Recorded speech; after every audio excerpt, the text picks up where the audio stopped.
Witnesses, again state your names and occupations. Well, that will be easy, because in this town, your name pretty much is your occupation. I am known as Wordsmith. I am a wordsmith? Yeah, he's a wordsmith. Okay, gotcha. But what is a name? How does one describe an occupation? Like the bubbling of a babbling brook. I flow gracefully around the rocks and debris that is life. Nary a worry in my mind. So I guess that means he's jobless. My name's Mary, and this darling kid is Snowy. Snowy and I often travel to the edge of town to sell delicious fresh milk. Milk like that doesn't happen overnight. I work my hands to the bone, squeezing each drop out, literally. That sounds pretty frightening. I'm Kira, I'm a flower seller. Did he get a free sample? Nope, no free samples. If you'd all be so kind, please feel free to purchase one of my beautiful flowers at any time during the trial. There's no way I'll sell them all by morning. Oh, the life of Flower Girl is so hard. Yeesh, talk about a hard sell. My name is Nightle. Nightle. Is that in any way a put on Bartle? Anyway? It is is it Bartle or Barton? God, I can't remember. I am to join our town's order of knights. I study day and night. Night and day even, though I am still but a mere squire. Joining the Knights of the Inquisition is my last ambition, and I, Nightle, will do whatever necessary to join. So he's jobless too. Oh, he's also not actually a knight. Honourable witnesses, I ask that you show this court your best when delivering your testimonies. Now I shall point my sword at you, because that goes against health and safety too. Okay, health and safety. Worries. In a room called the Chamber of Fire that's got giant open pits of fire without yellow and black warning tapes, and this guy pointing a sword at people. Just like, yeah, there you go, sword in your face. It's fine, I'm just using it to gesture at you. So look, I think that's a bit ruder than pointing. And again, worried about health and safety issues. Putting that one out there. Now tell us what exactly you saw on this ill-fated eve. Witness testimony in really, nice-looking typography there. What we saw tonight. The delicious scent of mid-evening dinner permeated the air, and a soft light shone faintly in the distance. Milks grabbed the girl by the arm. It looked like he almost pushed her to the ground. I heard a faint voice cry out. The next moment, those two villainous men burst into flames. There was not a trace of fire to be seen in the area. Without a doubt, magic must have been used. Magic. Okay, let's have a look at the court record. Accused Espella Cantabella charges the use of witchcraft to burn 2 male victims alive. Whoa, I've just learned so much from this. You would not believe. We have Espella Cantabella, the defendant, accused of doing a thing. Robs and mugs, 2 victims killed with magic when threatening the defendant. Nightle, a witness, passionate about becoming a knight, currently unemployed. Mary, a witness, owner of a farm near the market, that seems to have a fixation with goat's milk. Kira, a witness, flower girl who thinks only about leaving the court ASAP to sell her flowers. And Wordsmith, a witness, mysterious old guy, totally detached from reality. Gotcha. Learned so much in that 1 second. It's amazing. Sir Apprentice Baker, you may now begin your interrogation. I have but one piece of advice. I suggest you pay it heed. Do not waste the court's time by grilling these witnesses over irrelevant nonsense. Sir Apprentice Baker.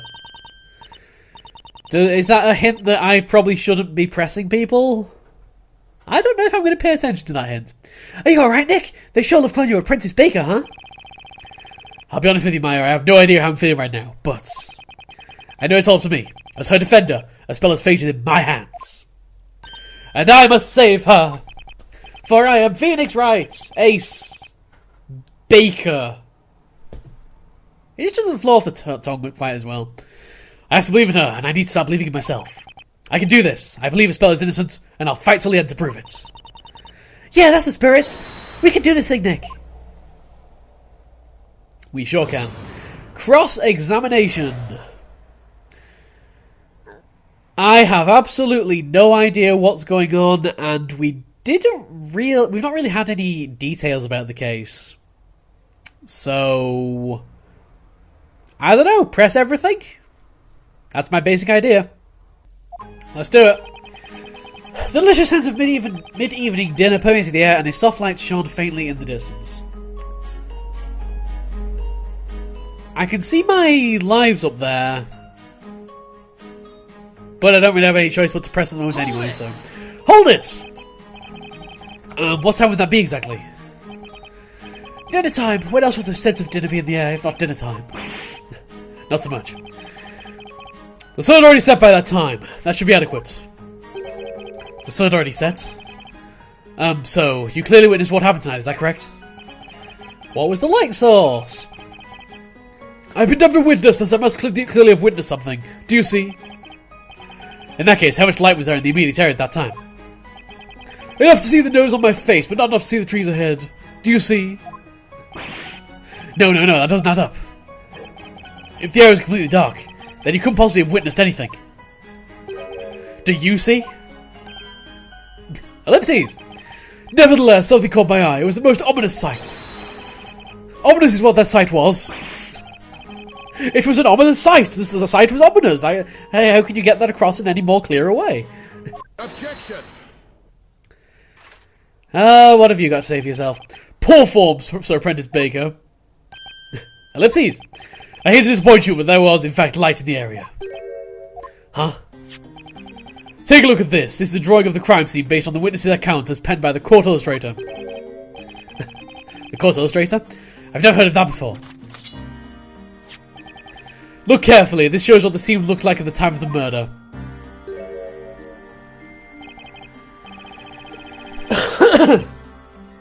An illustration of the highest quality as always. Now then, we've established that by the time the murder occurred, the sun had already set. Zoom! And so naturally the defendant was carrying a fire-lit lantern, as we can see. I think I've just spotted some kind of contradiction, but go on. A lantern. Eureka, indeed! Yes, that is what I was saying earlier. There was a lantern! A lantern, I say! A lantern! Lantern! I quite like Wordsmith, he's cool. Oh, please, you totally forgot. To be honest, I had not imagined it would be necessary to present this, but, my lord, here is the lantern in question. This is what was responsible for light illuminating the area. Very well, the court accepts this into evidence. The lantern Aspello is holding, the glass is broken and is covered in mud.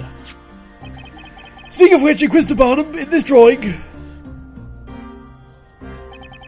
the accused seems to be holding a milk bucket of sorts. What became of this?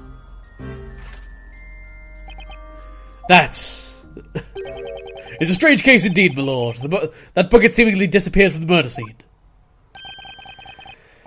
So that's yet another mystery that we've got to solve. The milk bucket disappeared, you say? There's a talk of wolves living in the nearby forest. It is thought they often make off with the items they found on the ground. Great, wolves are stealing your stuff. Rami never set foot in that forest. This is great, Nick! We've got new evidence now! Yeah, I guess you're right. You know, Nick, you really don't look like just some sort of normal run-of-the-mill baker. Get it? Run-of-the-mill baker? Oh, Maya, you're so funny! I'd say you're somewhat articulate run-of-the-mill baker. I think you might even have a knack for being a defender of justice! There's a clear contradiction somewhere in the testament, I'm going to find it. I think I know what it is. Mo grabbed the girl by the arm. It looked like he almost pushed her to the ground. I heard a faint voice cry out. The next moment, those two villainous men burst into flames. There was not a trace of fire to be seen in the area. Without a doubt, magic must have been used. I think you guys know what I'm going to be going for. Oh my god, we're going to get objection. This game doesn't have voice commands. Why is this a downgrade? Did I? Well, let's just sync it up, shall we? Objection! Close enough. Phoenix! He just doesn't know what he's done. Just like, objection! And then... What? Many ellipses! What is the matter, defender? I just like the way this feels. Is it all coming back to him now? Oh, it's all coming back to him. What is this feeling? I just felt the urge to shout out. Right from the bottom of my lungs. While pointing my finger. That sums it up. Objection! I can't help but feel that's a word I've used quite a bit in the past. Oh, you have no idea. That's it! I remember now. I remember everything. The Legal League of Attorneys. Exchange. Aspella's trial. He's talking so slow. I can't speed this up, by the way. And then that strange book. In red text. This feeling. I feel like I can take on the world. Bang! Witness! What was in the sun pointing? I am a soon-to-be member of the Honourable Knights of the Inquisition. I accept your challenge. Oh, put away the sword. You say that no fire was present at the scene of the crime, meaning the defendants must have used magic. Unfortunately for you, that is not the case. What do you mean, Sir Apprentice Baker? What I mean is the defendant was, in fact, carrying a lantern. A lantern containing fire! The power of glorious hellfire. Sorry, got a little bit carried away there. Those two robes were actually burned by the flame inside that lantern. That is the only logical explanation. Nobody's impressed. Not a single person. Just nobody. My, what a startling conclusion you've come to, Mr. Apprentice Baker. What do you mean? The only logical explanation. Do you agree with this statement, Honourable Witness? It is presumptuous for a man that knows nothing to claim that he knows something about which he really knows nothing about something, or something. Huh? Besides, how can one teeny tiny flame be strong enough to set them both ablaze like that? There were two of them! How could that flame engulf them so fast? Ah! Furthermore, if they did burn as you claim they did, do you suggest they were soaked in oil or something? Yes! Why not? Let's claim that. Can you prove otherwise? Can you prove they weren't soaked in oil? I don't think so. Well, Sir Blue Knight, it would seem you have bitten off more than you can chew. Yeah, that pretty much sums it up. I definitely didn't see that coming. What say you, my lord? Do you have any thoughts on the proceedings thus far? Just casually asking the judge, so what do you think? You doing alright? How are you doing? How are your hemorrhoids? Is everything okay up there? Given the testimony as we have heard it, the court has come to its conclusion. It was a truly gruesome and merciless act. An act for which only one thing could have been held responsible. The nefarious crime of magic. Oh my god, this is making me want to rewatch Merlin. Such a good series. Hold it! Wait just a second. Is there something you've forgotten to mention, Defender? No, it's like Your Honor. It's just that, you just said magic. That can't be right, can it? What are you suggesting, Sir Apprentice Baker? Witches use magic, which in turn bring about disasters, such as the way of the world, is it not? Well, yeah, that may seem to be the case. But no, is that actually possible? This court finds Aspella's Aspella's the accused, charged with being a witch. Aspella, a witch? I'll go along with that. She used to be called Bazinga in a previous life. A witch's existence in this world is a crime in itself. The ability to use and control magic is a criminal offence indeed. As such, any witch found practicing magic will be sentenced to death by fire! In the chamber of fire! No, you're wrong! I'm not a witch! Sir Apprentice Baker, I do not have your current predicament. My lord, hand down your guilty verdict against this witch immediately. Objection! But there's no evidence to prove that any magic was really used. Put us okay, bread boy, we all heard her cast a spell! Huh? And you didn't mention this in the testimony at all, okay. Well, I guess the testimony was called what they all saw rather than what they all heard. That's right, Snowy and I heard it. Isn't that right, Precious? We heard that incantation quite clearly. That frightening voice! There's no mistaking, it was a speller's voice. Ah. These ears do not lie. I clearly heard the incantation, most sinister. Ignaze it went. Incantation? Ignace? It's no good. I just can't wrap my head around this topsy-turvy otherworldly court. Well, then, we see the defence has no further objections. It appears so. The court finds the use of magic at the time of the murder to be an undeniable fact. But it was. Okay, how's this going to turn around?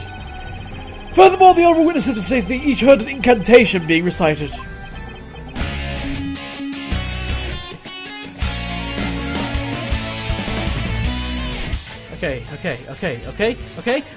Okay. No!